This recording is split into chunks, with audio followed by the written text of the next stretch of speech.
Guys, let's face it, to many of us, eating horse meat might sound disgusting.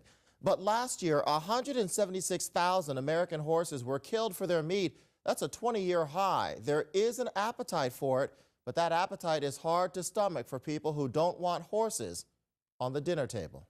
Horse meat in food at grocery stores, is that hard to digest? Oh, I say, don't knock it until you try it.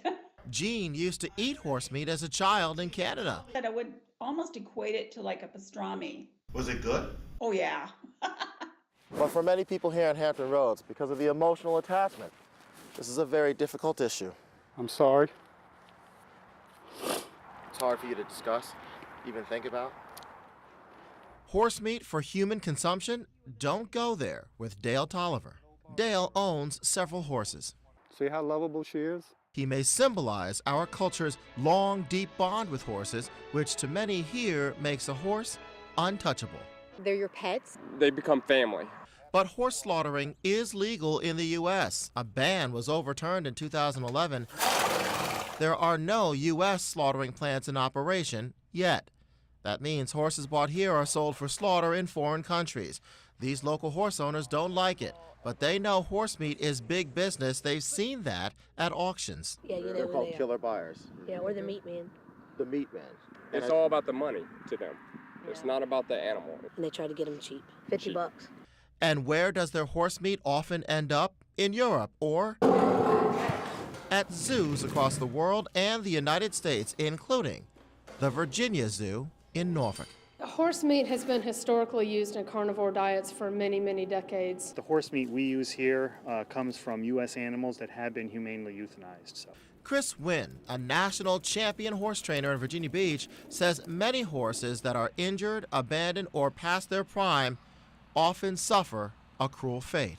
A lot of horses that no longer have a use get lost in the cracks, and a lot of times those cracks end up being sales, slaughter homes, things like that where they're mistreated.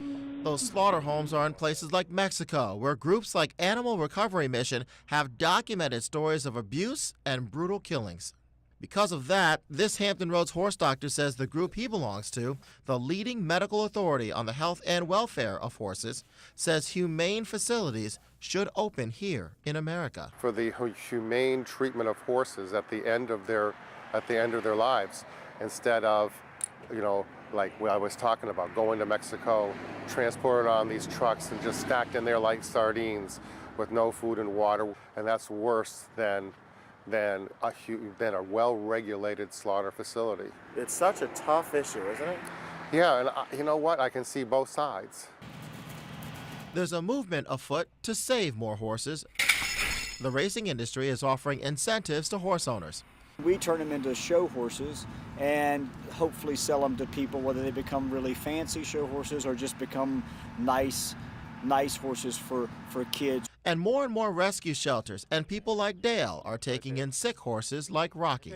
He's a fighter, because when we got him, he was so frail. Dale says he'll keep fighting for horses to stay alive and be loved. To him, They're just beautiful animals. Ain't that right, girl? So you go tell them. horse lovers also point out it wouldn't be safe for us to eat horse meat because of all the steroids and drugs horses are injected with. Still, right now, the USDA has applications for 6 horse slaughtering plants out west, and the governor of Oklahoma just signed a state law allowing for plants there. But all that could mean nothing if Congress approves part of President Obama's proposed budget. He added language to prevent inspectors from staffing slaughterhouses. Without federal inspectors, horse slaughtering plants cannot operate in the United States. LaSalle Blanks, 13 News.